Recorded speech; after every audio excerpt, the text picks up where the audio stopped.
और जैसा कि हमने आपको पहले ही बताया, आज पूर्व प्रधानमंत्री चौधरी चरण सिंह का जन्मदिन है। चरण सिंह देश के दूसरे गैर कांग्रेसी प्रधानमंत्री थे।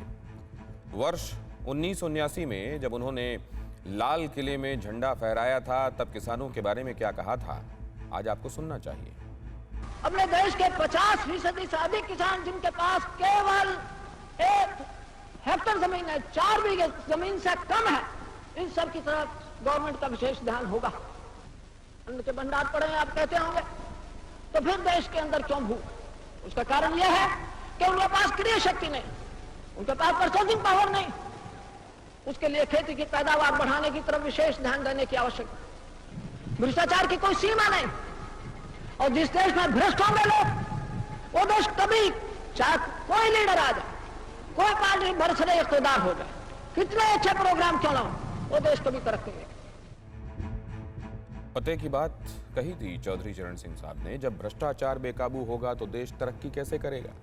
यही वो देश है जहां के एक प्रधानमंत्री ने खुद कहा था कि केंद्र से जो 100 पैसे चलते हैं वो नीचे पहुंचते पहुंचते 15 पैसे रह जाते हैं। खैर, 1980-81 में यानी चौधरी चरण सिंह के शासन के आसपास देश के सकल घरेलू उत्पाद यानी जीडीपी में कृषि की हिस्सेदारी 29.5% थी, जबकि अब यानी 2019-20 में यह घटकर 16.5% रह गई है।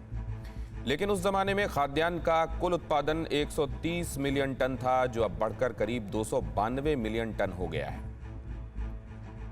खाद्यान्न का उत्पादन बढ़ने के बावजूद जीडीपी में खेती की हिस्सेदारी घटने का मतलब यह है कि बाकी सेक्टर्स के मुकाबले कृषि का विकास नहीं हो पाया।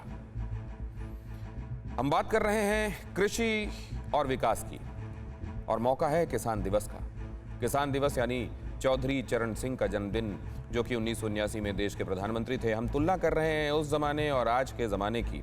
एक और महत्वपूर्ण आंकड़ा आज आपको देखना और समझना चाहिए। दरअसल जिस पंजाब में हरित क्रांति हुई थी, वो तेजी से होने वाले आर्थिक विकास के मोर्चे पर अब पिछड़ गया है। हरियाणा, गुजरात, कर्नाटक, महाराष्ट्र, केरल, तमिलनाडु और हिमाचल प्रदेश जैसे राज्य अब रैपिड इकोनॉमिक ग्रोथ यानी तीव्र आर्थिक विकास के मामले में पंजाब से आगे हैं, और 20 साल पहले पंजाब जिस रफ्तार से आगे बढ़ रहा था, वो रफ्तार धीमी हो गई है। इसका मतलब यह हुआ कि पंजाब की अर्थव्यवस्था में बुनियादी आधार पर सुधार की जरूरत है, और यहां आपको ये नहीं भूलना चाहिए कि पंजाब की अर्थव्यवस्था में कृषि का बहुत बड़ा योगदान है। न्यूज टॉप 9 रोज सुबह 7 बजे और शाम 7 बजे सिर्फ TV9 भारतवर्ष पर।